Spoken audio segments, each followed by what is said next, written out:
How everybody doing tonight? I hope y'all having a great night. It's Friday, and we're coming to you with the Story Told podcast, and we have a special guest tonight. We have Travis Washington. He done a lot of great things, so let's give him a round of applause. And if just to give like a brief introduction about him. He's done a lot of things on the activism side. He created the Hands Up, Don't Shoot petition. He and I'll let him get more into detail about that. And um, uh, uh, basically how that works out and everything.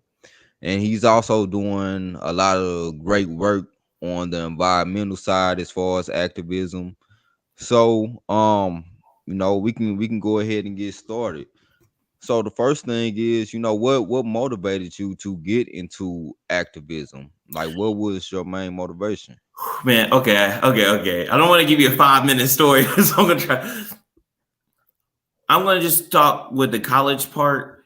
What ended up happening was I had internalized racism. I struggled with colonialism.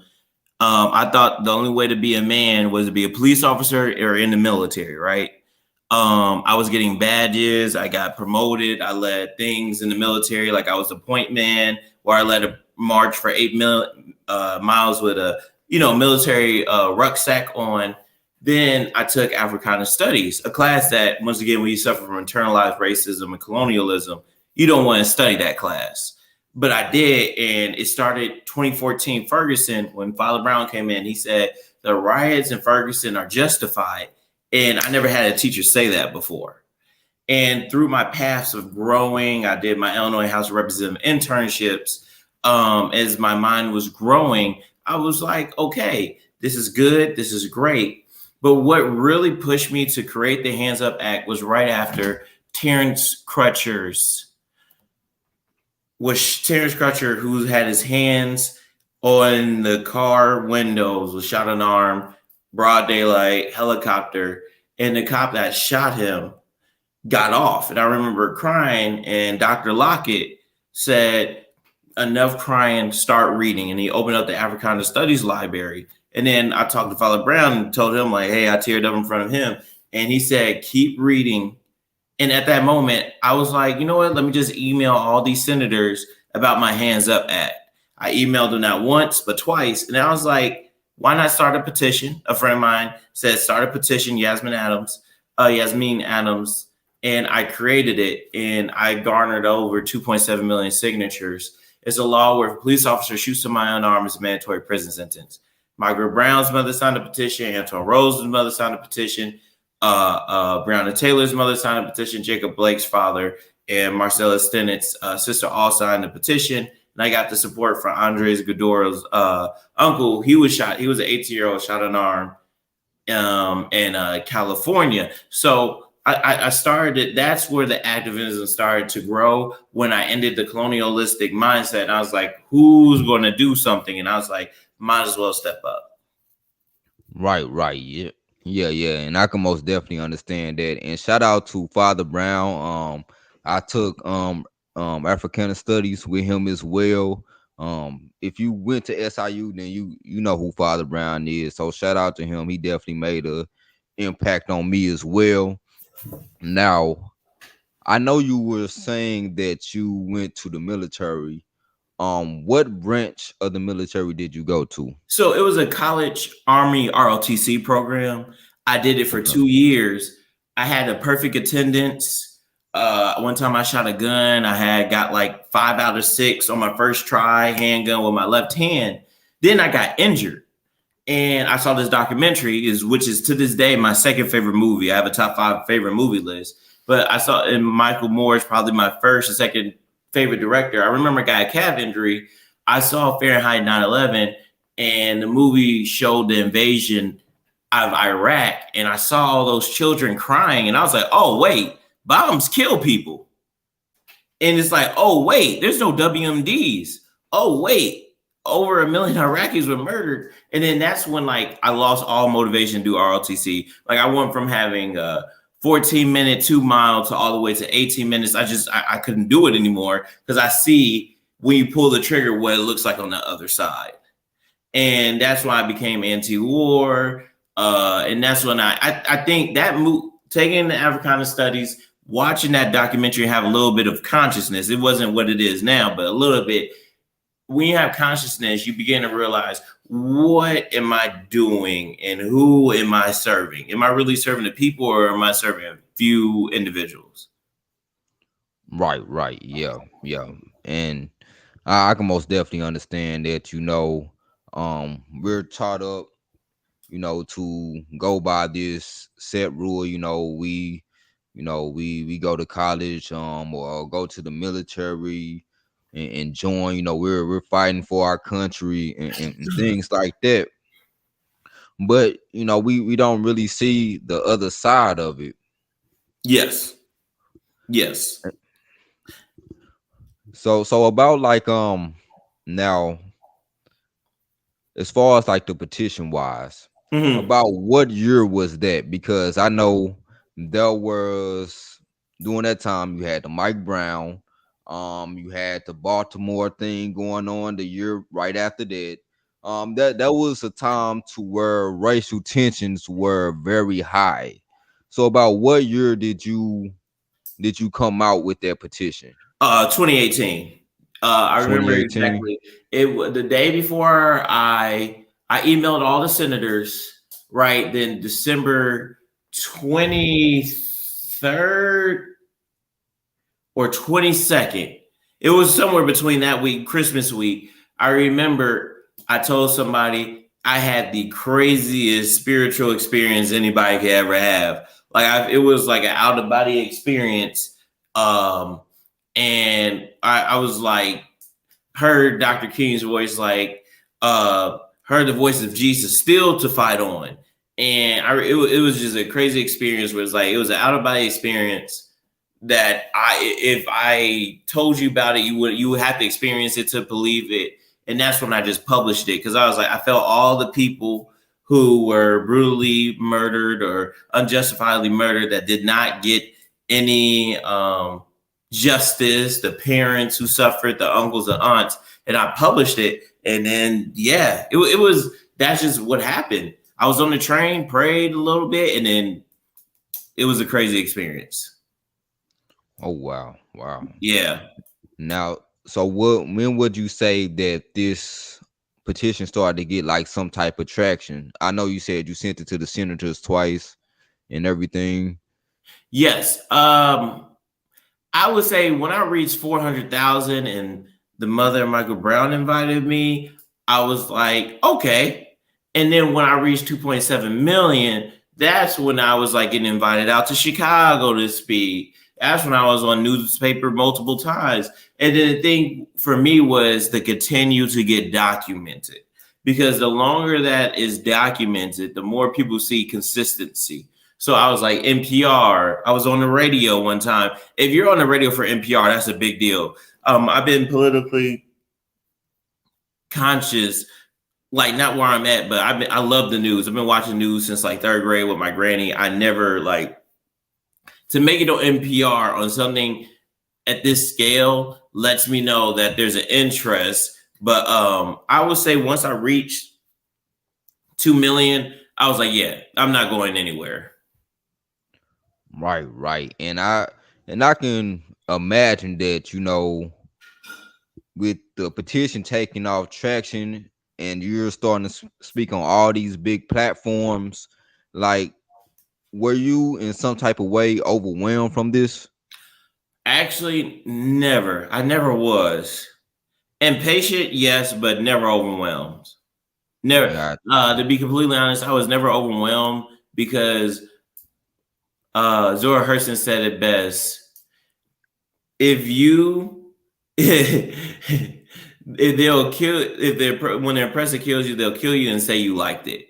And that's when I was like, okay, it's time for me to speak up, because for as long as I'm quiet, they'll just say, oh yeah, no, he liked to be killed.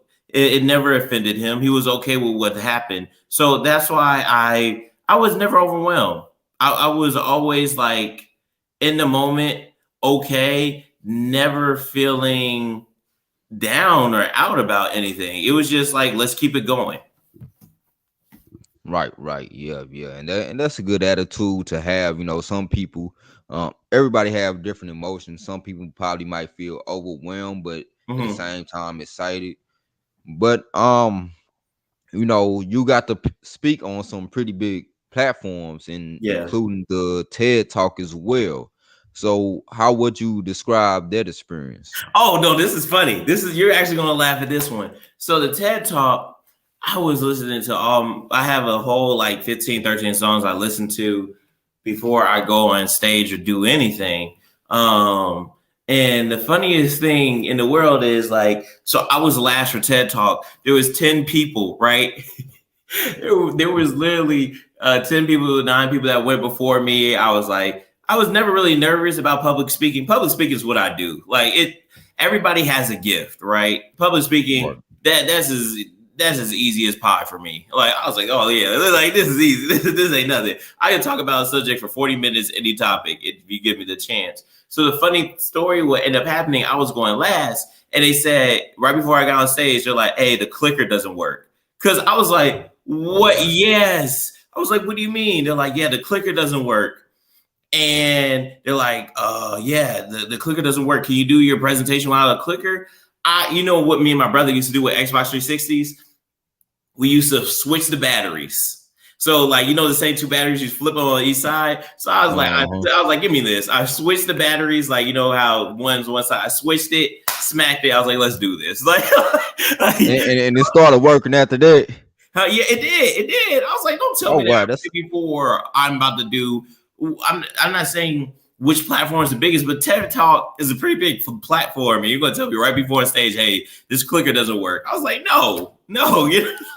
right, yeah. Like, nah, it ain't gonna work that way. Yeah, Yeah. like Yeah, and the thing is, before my TED Talk, I only probably practiced it 6 or 5 times because, like, when I'm on a subject that I really like, nothing can like get out of my way. Like in that moment, like it was kind of funny. Like I said, just did you ever have an Xbox at all, 360 or something? I don't play Xbox like that. I mean, Mm-hmm. not play Xbox before, Mm-hmm. but I'm not like no big game system person. Okay. I can't. But I wanted to ask, did you ever you know how you have a remote at the house and it runs out of power? I literally just switched the batteries. I didn't change the battery, just switch sides. I was like, nah, dude. Like it's so funny. It's like, don't tell me this right before I go on stage. Right. And do you kind of in some type of way feel like that was like purposely done because they didn't want you to touch on your subject because it was kind of controversial? You know what? I don't want to say, actually, I don't think it was malintent. It's just sometimes people do say things at the last second. Like, I bet you have people on your podcast, like, are you sure you want to do it? Are you sure? You're like, it's just one of them things where sometimes people are in the overprotectiveness, they become draining. And Right. sometimes we can't let people's overprotection become draining. And to me, I was like, I didn't take it as malintent. And like for you to bring it up, I was like, you know what? It ended up working out. So let's just keep moving forward. So it's like I'm never gonna hold it against them. It's just like it's wild. And during the TED Talk, right, there was like 300 people in the room, but I only stared at 2 people the whole time. It was like Phoenix and Bethany were the 2 people because I knew them both. I felt like I was just talking to them. There's like 150 people in the room. Because it was a dark light in the background. I couldn't even spot where my fiance was. So I'm like, all right, let me just talk to those 2 people.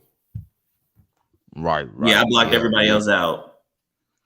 Yeah. So do you still actively do public speaking?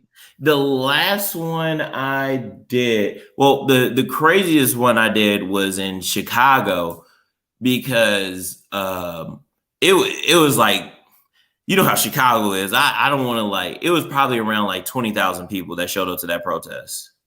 Oh And wow. I was one of the speakers. And I remember looking to my left and my right. I was like, oh, this is for real. Like, I was like, oh, you know how you see Malcolm X and Dr. King. It was like, oh, yo, Right. for real. And I remember getting on that stage And just like, once again, I just let what's on my mind comes forward. I talked about how my dad's cousin got tortured by the Chicago police. I talked about the Chicago Police Department history of police brutality. And the thing is, I thought I was on stage. They told me I only had 3 minutes to speak. I was like, cool, because Right. And I told my mom the craziest thing in the world is I got a C- in public speaking, and Dr. King also got a C- in public speaking. Oh wow. Yeah, and so after I got off stage, people came up to me like, "Bro, I really felt that. I really felt that. I got hugged and all that stuff." And it just that was probably the one where I was like, "Oh my god," because I was thinking like, "Let's move on to the next thing." And then Asia, my fiance, she grabbed me. She's like, "No, look at this crowd. Look at this crowd, and I want you to take this in." Because I was like, "Oh wow." Because I was so like caught up, like, okay, let's move on to the next thing. Right. Right. The second craziest one was when I spoke in Carbondale. I remember I spent all night on a speech, and during the protest, I lost my speech, right? And I was like, Asia, I lost my speech, and she was like, okay. And I was like, bro, that's not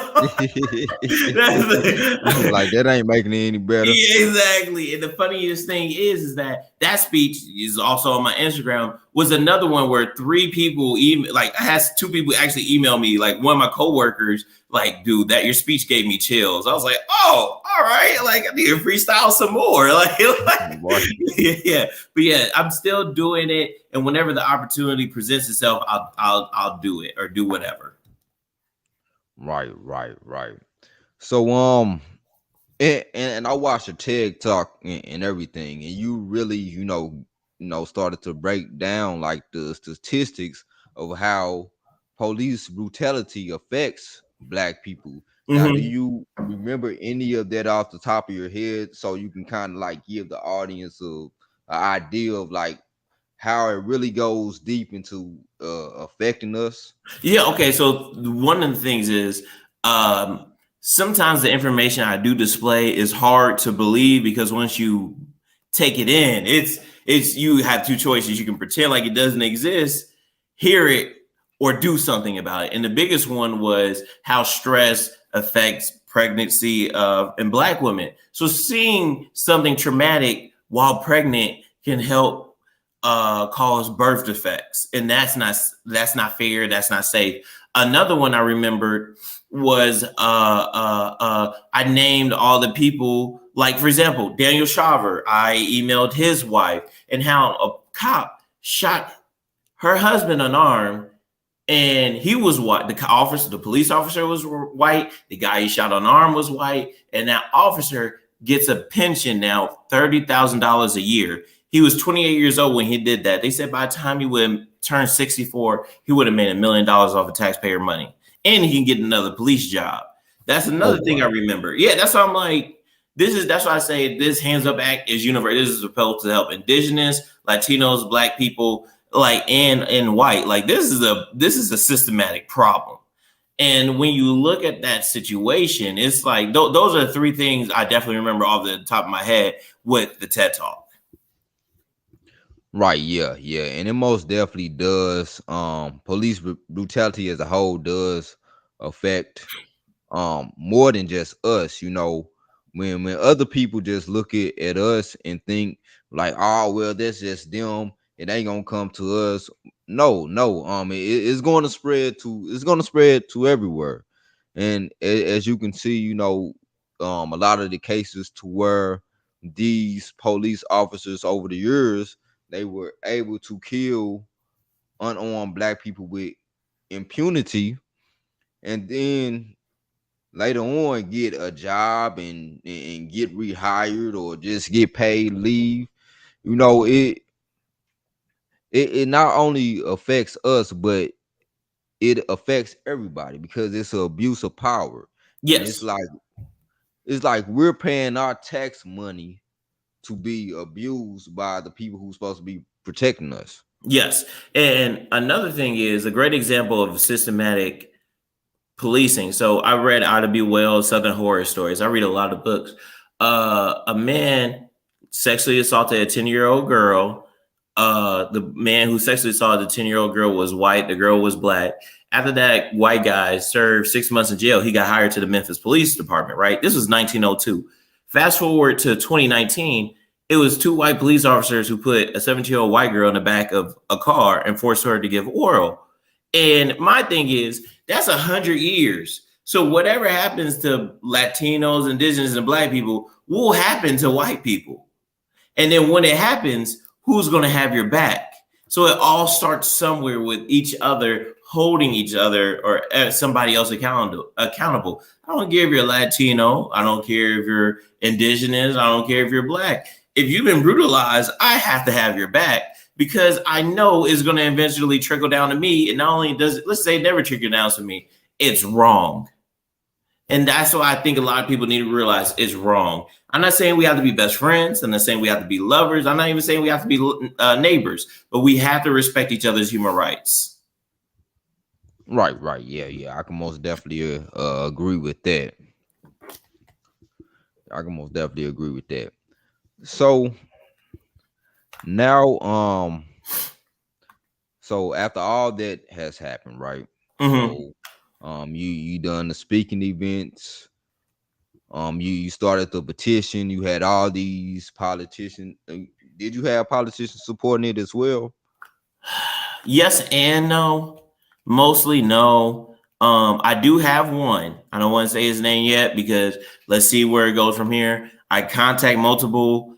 A lot of them, I'm in their minds, but it's gonna. One thing I learned about progress is just it takes time. But one is highly interested, and we'll find out if they're going to create some legislation with it. But at the end of the day, um, I'm not worried because one petition called the PACT Act, right? It's a law that protects animals.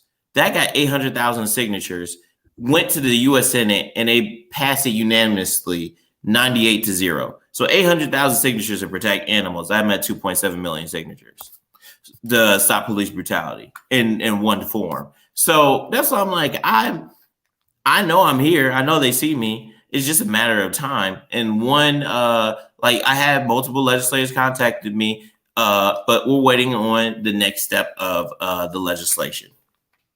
Right. Okay. Yep. So it's still in the process. It's still up in the air right now, and it's slowly but it's surely being sent out there. Yes. Got you. So after the petition and everything, you did the public speaking. What was the next step after that? Oh, legislation. I emailed so many state legislators. I emailed some councilmen. Um, And like I've been reading the Bible a lot more. I'm praying for those who sinned against me because you have to forgive people. In order for me to move forward, I have to think we instead of I. I know I don't come off to you as a selfish person, but it's like I want to help the people. I want to do this. I instead of we need to help the people. And I've learned more that like I can't be self-righteous with ha you didn't support this. Now I'm going to call you out.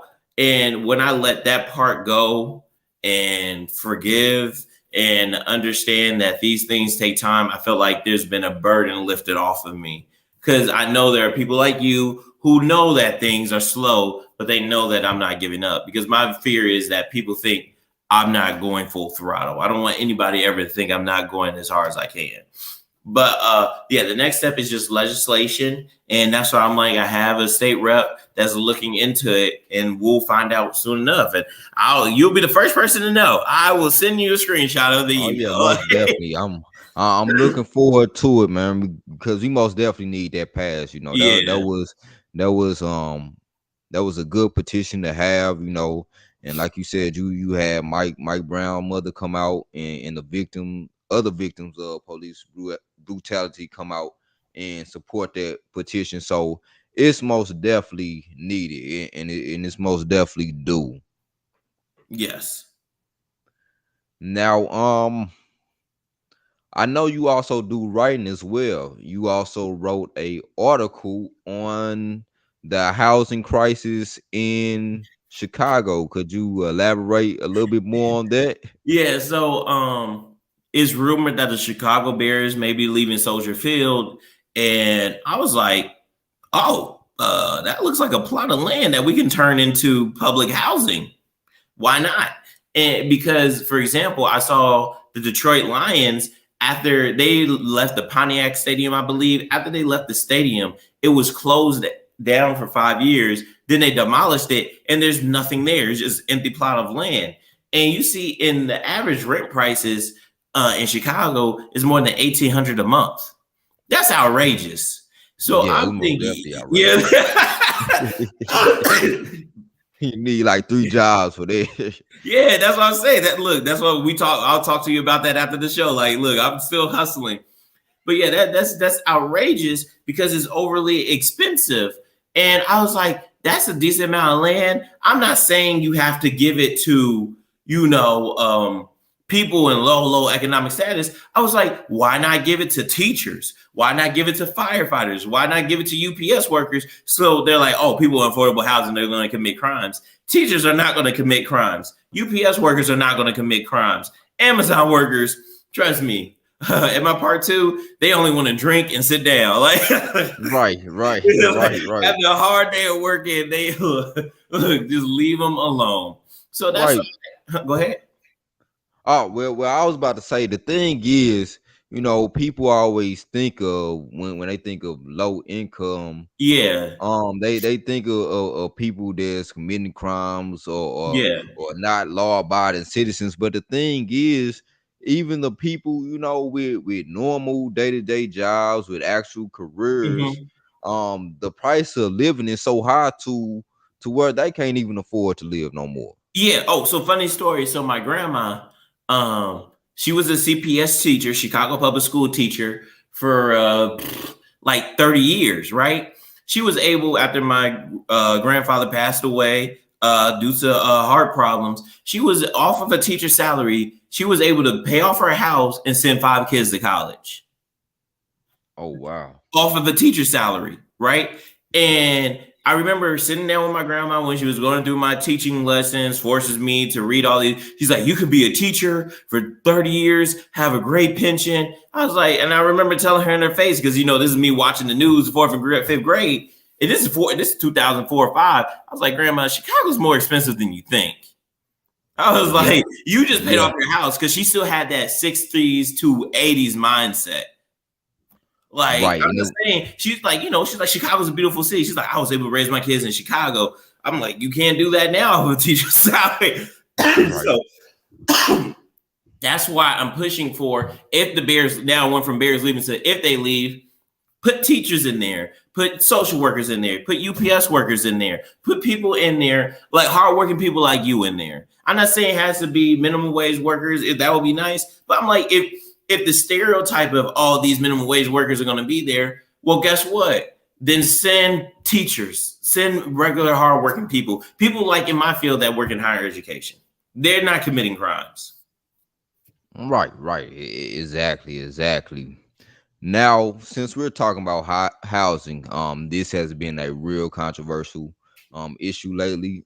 The migrants coming in into Chicago, you have some coming into New York as well, and a lot of the black people in Chicago, they're not too happy with that because the thing is, they feel like more is being done for the migrants than them, and they're actually taxpayers in the communities, and they're using the old shut down schools to house these migrants.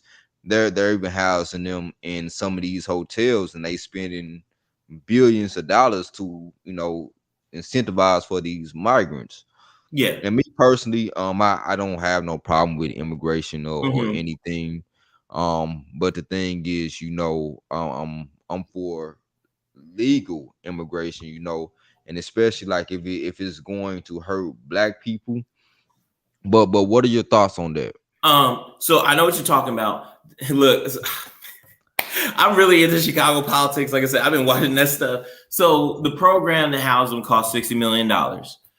I think we need to start with number one. Why are they coming over here? They're coming over here because they're trying to flee crime and all that. 1 in 3 guns that get into the cartel's hands come from the European Union. So the first thing we got to do is slow crime down. We can do an arms embargo and cut the cartel's power down so people can regain strength in their communities, right? Slow the gun violence down. That's the first thing you do. Instead of saying, oh, they're running from away from crime. Instead of just, this is one thing that I say, we have an imperialistic colonial mindset education system. It's these brown and black countries can't function. It's not they can't function. It's where are these weapons coming from to continue to destabilize these neighborhoods? So the European Union, 1 in 3 guns come to Mexico. Put the sanctions or arms embargo so they won't get these guns. Crime slows down. It's not like they want to be here. They just don't want to die. So let's put things out the way that causes them to die and causes them to run over here. Number 2. This one lady named Emily, can't remember her last name, but she said, once again, when tyrant grinds down on his slaves, what do? They don't turn against him. They crush those beneath him. So a lot of these migrants that are living in these homes, they're not getting paid good wages. They're actually being exploited. They found out, for example, I saw a segment on 60 Minutes where there's children 12 and 13 years old working in slaughterhouses. And one teacher was like, while they're falling asleep, one kid wore short sleeves one day and they found out he had acid burns all over his arms. So it's not pretty here. The thing is, we have to be very careful because during times, because this is the thing, we have high rent, we have high inflation, we have student loans coming back. Instead of being mad at the migrants, we need to be mad and hold our politicians accountable, because that's the main focus. And I'm glad, because I understand there is prejudice in the black neighborhood, there's prejudice in the indigenous neighborhood, there's prejudice in the Latino communities. But the biggest issue is, even if we have our prejudice, we need to focus on the main issue, and that's human rights. Like I said, prevent the guns from coming in. And number 2, if we don't house them, they're going to be on the street. And if I'm hungry, I was almost cursing in podcast, what do you think I'm going to do? Right. Yeah. I can most definitely understand that side of it. And as far as like the labor thing goes, that, like you said, they exploit the migrants, pay them cheap wages, and what that does, it hurts both sides actually. It hurts the migrants because they're getting exploited, they're getting paid cheap wages, and then it hurts those in the black community because some of those jobs are given to the migrants, for very cheap wages, and they like, well, we're not gonna work there for that much, so it most definitely hurts both sides, and yes, we most definitely need to hold our politicians accountable for it. And this is a historical thing. So Memorial Day, the main reason why Memorial Day became very famous is because it was a union-wide event where police officers shot in the 1930s a whole bunch of unarmed people, right? And to this day, we still can't access those archives. But after that, Memorial Day became a holiday. A lot of people don't realize Memorial Day came from bloodshed. And this is the thing. We have to work together to say, hey, they're getting paid $8 an hour. I don't want to be paid $12 an hour. So let's work together and make sure it's $20 an hour. Because this is the greatest lie ever told, is that the third greatest lie told in America is that these corporations can afford it. They can afford it. Like I tell people when Disney, for example, Disney's $1 trillion company. Why y'all cutting 7,000 jobs?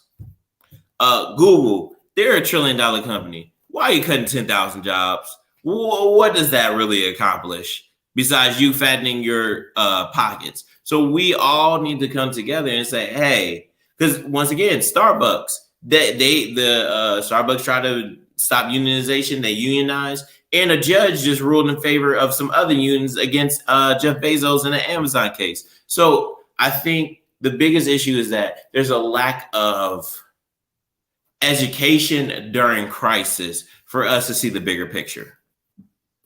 Right, yeah. And that's most definitely true. We just see it on a surface level. Mm-hmm. We see how things are in front of us, but we don't see the bigger picture as a whole. Yes. And speaking of, like, the jobs closing down and everything, you have Walmart, right? So, Mm-hmm. so Walmart, they closed those 4 Walmarts down in Chicago, and they Yeah. blamed it on stealing. And I looked at it like that is not because of stealing, because first of all, they have Walmart is $1 billion company, and then on Yes. top of that, they have insurance that can cover all of that. They have plenty of money to cover all that. They get compensated every year. They can write that off on their taxes. So a lot of people's like, yeah, they shut those Walmarts down because they steal so much in Chicago, and I'm like, nah, No, dude. No, no, no.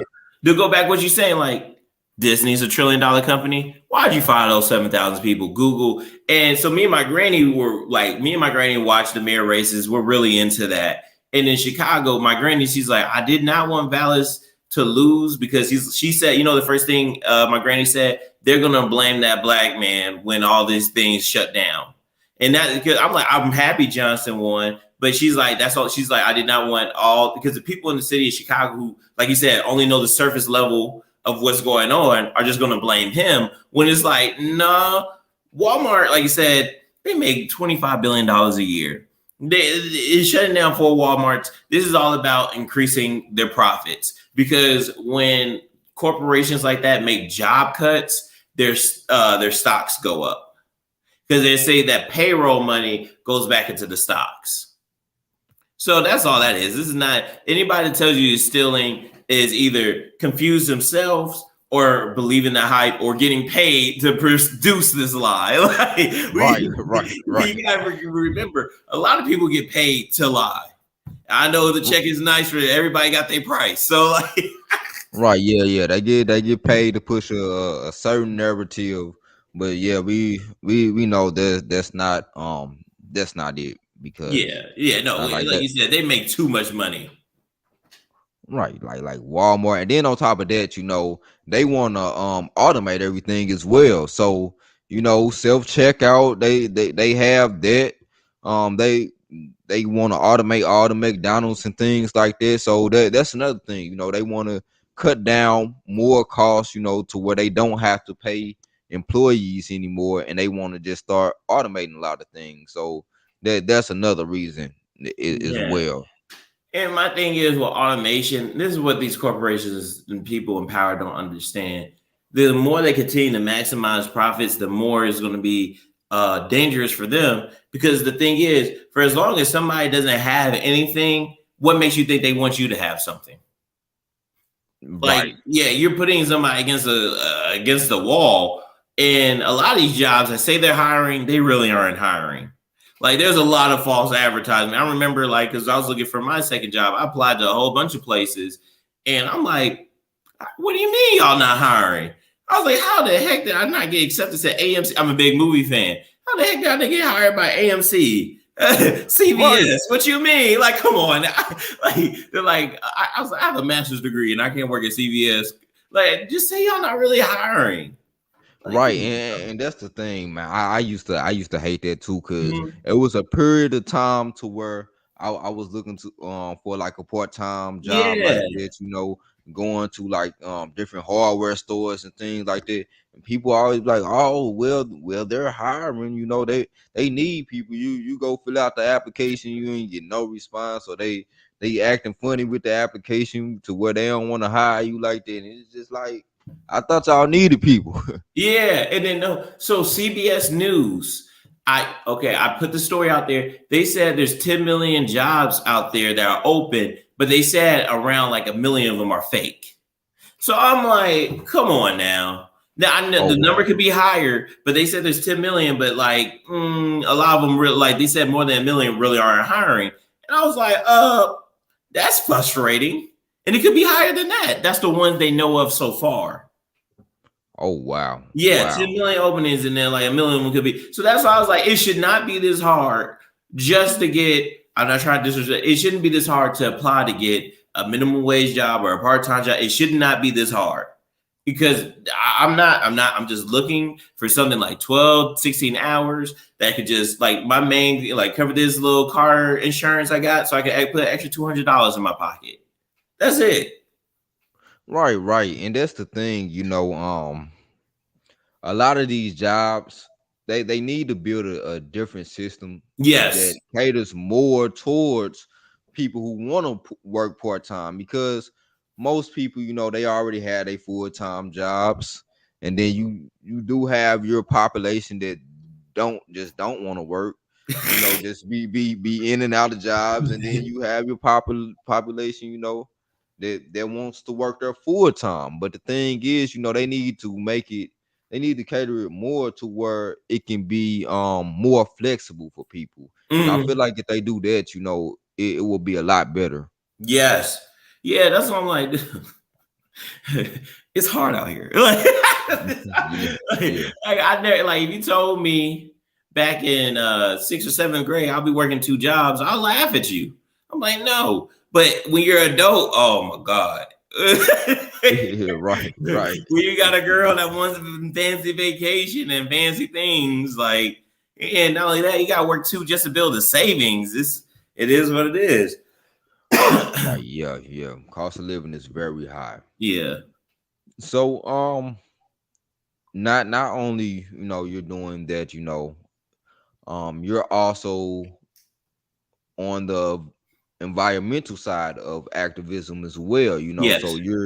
you're making um you're playing a role in trying to improve the environment. So Mhm. could you talk about that more? Yes. So I organized an event where a tree planting event where the goal was to plant over 100 trees in a weekend. I emailed a whole bunch of people.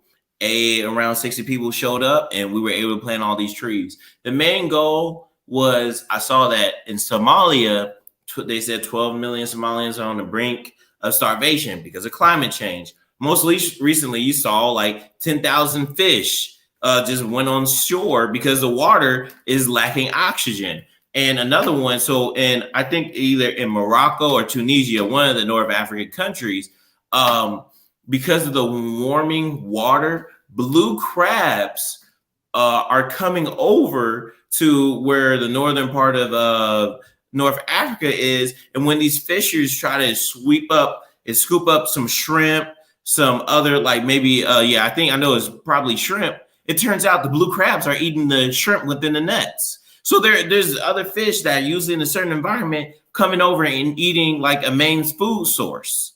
Oh And I was wow. like, okay, something has to be done. And that's why I'm like, all right, let's plant these 100 trees.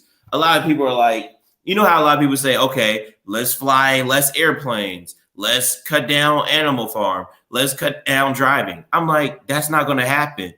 I'm going to drive. You're going to drive because guess what? We have two jobs. We're going to drive. Right, right. We People are gotta going to go on drive. vacation. You think I'm not going to go on vacation? So I'm like, yeah, I'm going to fly by airplane. And number two, I love Brazilian steakhouse, bro. Don't tell my fiance. I've been at least 20 times. I'll be going there. They know me by name. Like, that's how I treat myself. I'm not, like you said, a video game person, but that's how I treat myself.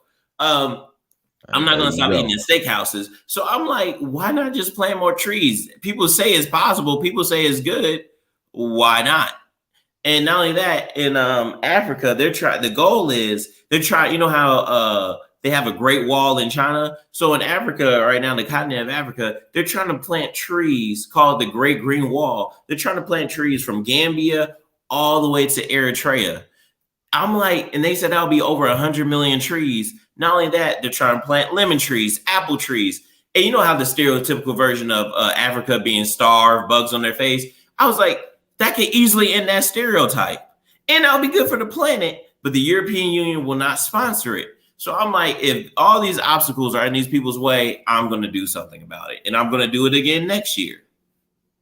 Right, right, yeah. And I most definitely think that's important because you know, um and the image that they portray Africa to be is not really the image, Africa, they got some beautiful countries, they have some beautiful cities, Yes. well developed, so even more developed than some of the cities over here as well, so media, they how they always like to portray things, portray Africa, and then they Hmm. portray us in a certain way as well.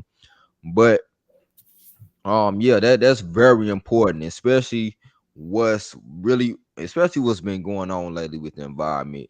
And I'm pretty sure you know what's been going on. We had all these train derailments, since the Yes. Oh yeah, since that train's derailment. The first thing, okay, I hate to be that guy. The first thing when I think of a and derailment or environment, I'm like, that's a food source that y'all just killed off.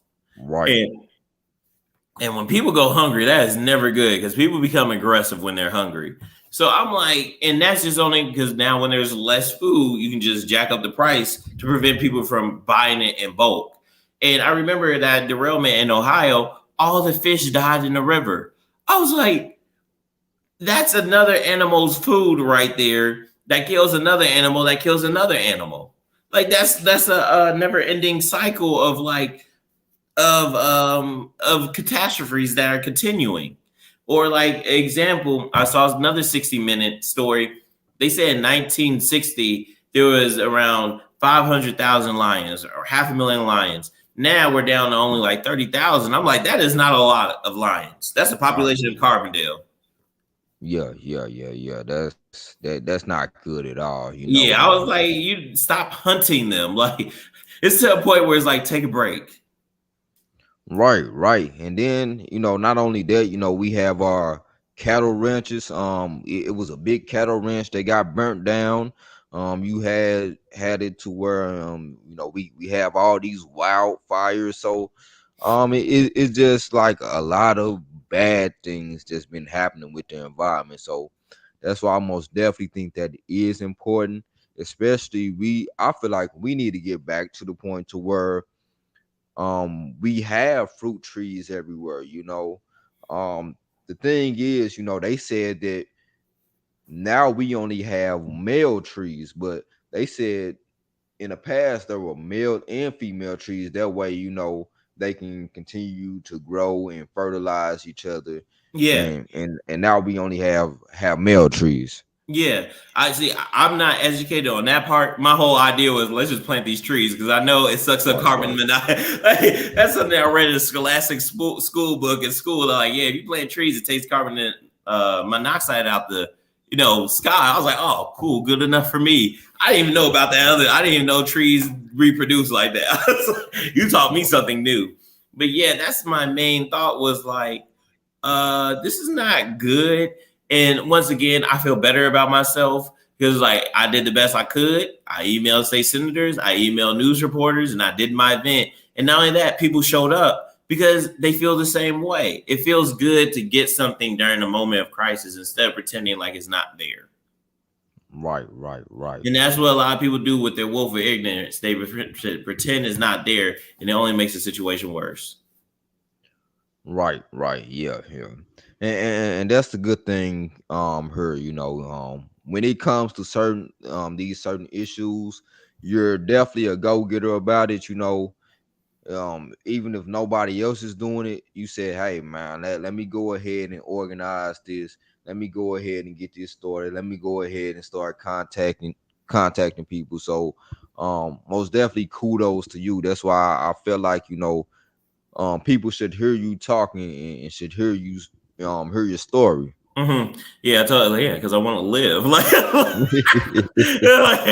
I want to live. Yeah, right. It's just that simple. Like, why you do what you do? I want to live. Like, what you mean?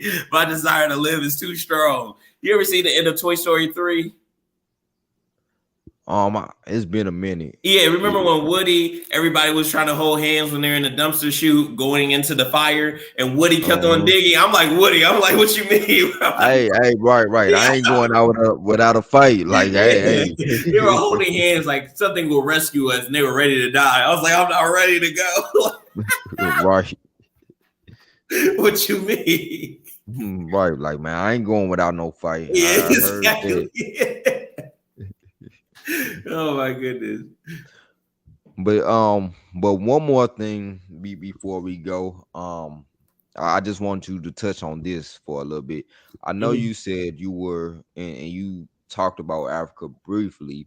But I know you said that you were into the politics big in Africa. Mhm. So what do you think about this? Um you got South Africa, aligning with China, some of the other countries, they joined in BRICS. They said, hey, we're gonna drop the US dollars. Well, what are your thoughts on the on that? So I do study foreign policy. I got a fellowship in the Middle East. Um, China and Russia serve South Africa's self best interest. And what a lot of people don't realize is that I'll give I'll give the South Africa example. When Nelson Mandela went to jail, our CIA celebrated.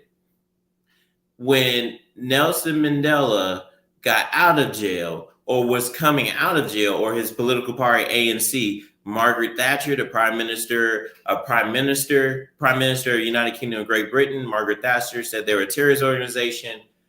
Ronald Reagan said they were, our President Reagan said they were a terrorist organization. He gets free. And when you look at that historical standpoint, and South Africa is very pro-Palestine, free Palestine. Same here. It's apartheid, free Palestine. Very pro-Palestine. United States leans towards Israel because we get a lot of weapon sales out of there. So when you look at that, of course, South Africa is going to lean towards Russia. And a lot of people don't know when they did a vote in the United Nations to condemn Russia, South Africa, Vietnam, Algeria, Iraq, Iran, I believe Bolivia, Venezuela, like those countries, they voted either, a lot of them either voted nay or they chose to be absent. But when you look at those countries, the United States bombed Vietnam. Yeah. The French colonized Algeria. We tried to commit a coup in Venezuela in 2002 because the president of Venezuela called President Bush the devil because of his invasion of Iraq. Right. And not only that, in 2018, President Trump was the first president that was about to drone strike another president. That has never been done. Like, that's crazy. Even if you disagree with somebody, you don't drone strike the president. What did I say? Vietnam. Oh, Iraq. A lot of people don't realize there's actually posters of Putin up in Iraq. Do you blame them? The United States, the one that invaded, and during our illegal invasion and occupation, we're the ones that murdered a million Iraqis over a lie. I can't think of the other countries, but like those are just like an example of a few. So when you look at that, it's like I'm not shocked. I'm not surprised because Russia has not colonized a single country in Africa, but the United States did. Yeah, yeah, and I can most definitely agree with that. The United States has been a bully to a lot of these countries for the longest time. They colonized these countries. They try to impose their will on these countries. And the thing is, Russia is doing the exact opposite. So I could see why, they're doing what they're doing, and it's only a matter of time, because everybody is getting fed up of what the United States is doing. Exactly. That's why I don't like when people are like, what is the continent of Africa doing? I'm like, they're doing what's served in their self best interest, and in their self best interest has always been, Russia. Because I mean, once again, we celebrated when Nelson Mandela, our CIA celebrated when he went to jail. Russia didn't. Like, Yeah. I never heard of a Russian president call Nelson Mandela a terrorist, but the Prime Minister of the United Kingdom and the President of the United States did. So, what do you think is going to happen? And that's why I'm like, it just serves their self best interest. Because I like what Nelson Mandela said when they're like, you're talking to Gaddafi and Fidel Castro. He was like, I'm paraphrasing, one of the tricks is that you think your enemies are supposed to be our enemies. I mean, that's just how foreign policy works. It's a complicated story where there's either bad guys or it's complicated. That's how I look at it. Right. Facts. And I look at it like this, with everything that's going on with the United States doing what they have been doing over the years, it's to a point to where, they basically just shooting themselves in the foot because Africa has a lot of the resources. We don't produce oil um on a global scale like we used to. Most of these other countries have the resources. All we have is just the fiat money. Yeah, and I tell people, that's why I like when someone's like, "Who's the most powerful person in the world?" I laugh because we always think it's the president. I'm like, it's not No, really yeah, the no. president. It may be the brown guy in Saudi Arabia who can cut off our oil anytime we want. And they did that in the 1973 war when Egypt invaded Israel. Uh, they cut off oil, and Henry Kissinger said, "Oh, he told the king of Saudi Arabia, Henry Kissinger, Secretary of State under Nixon, said, if you don't cut our oil back, give us back our oil, we're gonna bomb your oil fields." And he's like, "Okay, go ahead and do it. We can go back and live back to our olden days." I was like, first of all, that's a hard quote. I was Yeah, yeah. like, they're like, "Yeah, we'll bomb you." Okay, it's you that can't. He's like, it's the West that cannot live without oil. And I was like, that's cold. I was like, I don't care who Right. you are. If you got a cold quote, I'll be like, hey. And so yeah, and that was King Fawzi. It's like Faisal. I probably spelled it wrong, but King Fawzi. I gotta work on my pronunciation. I don't want to be disrespectful, but yeah, that's why I'm like, it could be it's that guy. You got the Secretary of State to negotiate with him, and then I'm like, they never bombed the oil fields. So I mean, that tells you how powerful that dude really was. Right, yeah. And what people don't know is, you know, the labor we put in and as far as like the actual resources that we can get from the ground, that's what the real currency is. Knowing how to do this, knowing how to manufacture that certain goods, and the fact America has been falling behind on that. It's to the point to where it's a lose situation. If you look at it in the long run, it's gonna be a lose situation. Mm-hmm. Yeah, Hey. USA, like USA. That's all I'm gonna say. Like Yeah, USA. USA. Any other but questions for me? but yeah, before you get off of here, is there any projects that you're working on now that the audience need to be on the lookout for? I will be doing another tree planting event April 2024, and I will continue to push for Hands Up Act legislation. It's not over. Things just take time. And the thing is, I feel like when a lot of people may see like, what's going on? Why is protesting slowing down? A lot of people got a lot of things to do, man.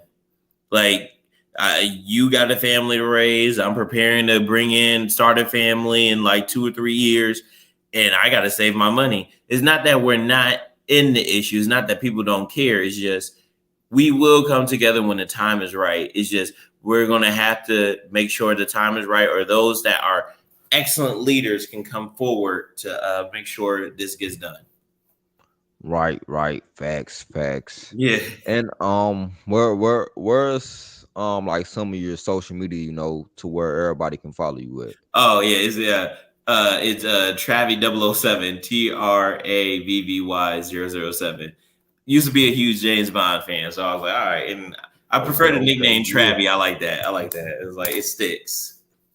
And that's like just everywhere, as far as Oh like no, just my Twitter, Instagram. My Facebook, Instagram's yeah. That I want people to follow me on my Instagram.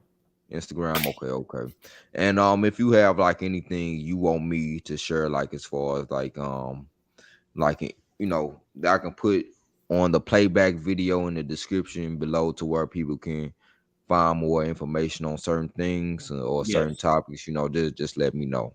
absolutely. Like I said, when the legislation comes, you'll be the first person I send it to. Don't worry.